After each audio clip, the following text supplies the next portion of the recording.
All right, let's explore sexuality in terms of how we experience it on various levels, each and every day. We live in a sexually ingrained culture that puts sexuality at a very high premium in terms of how sex is communicated and how often. Culture teaches us about sex probably more than human beings in our life. Now, the question I have is, do you and are you aware of each and every day we live in a sexual world where we grade one another, we're attracted to one another, we sometimes flirt with one another, and we engage in relationships of varying degrees of intensity that are all centered around, in some way, shape, or form, or overlap our sexuality. We have to start to learn and be aware of those things probably on a more consistent basis. Sexual thoughts run through a man's mind moment by moment by moment, thousands of them per week. It's amazing how sexually charged we are as a culture, but how we're wired individually as sexual beings. So that begs the question, how do we experience our sexuality and on what levels do we experience them in everyday life? Well, we just have the general interaction with other people that on some level overlaps with our sexuality.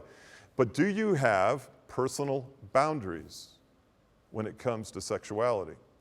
Do your boundaries move? In other words, are they circumstantial? Are there certain circumstances in which you find yourself, certain settings or locations where sexuality becomes more permissive in your own mind, you're more curious, you're more flamboyant, maybe it's a club or a bar, or when you're intoxicated, you change the boundaries of your sexuality. That's something to be aware of. The second thing is, are there different seasons of your life when it seems to be more appropriate to be in the midst of a sexual exploration? College, marriage, when you're elderly, even when you're a teenager. Different seasons of life tend to, culturally speaking, define for us the acceptability of sexual exploration. Some of us are into casual hookup relationships. Is that a boundary that moves for you?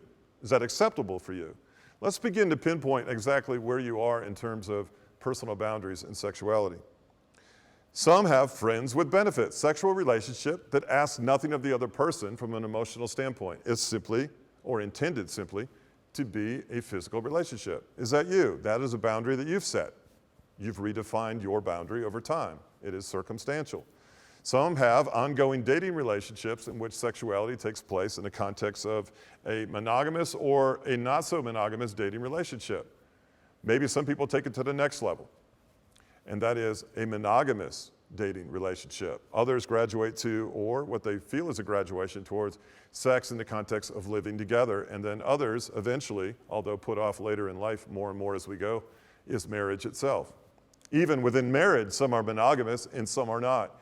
So we all have these different levels of sexual acceptability. The purpose of this video is to get you to begin to hone in on what is acceptable to you, what is your starting point in which you're going to evaluate your behavior, your intentions, your respect for yourself and for others, and are you purposely and intentionally managing your sexuality in a way that is being beneficial to you or perhaps even destructive? They happen on various levels, sometimes simultaneously. So I encourage you to take a look at that. Let's define where you are in that whole spectrum. And as these videos progress, you'll begin to see, you know what? I hadn't thought about that particular thing, or I hadn't thought about how sex or the absence of sex in my life actually affects different areas of my life. Where is it you want to be?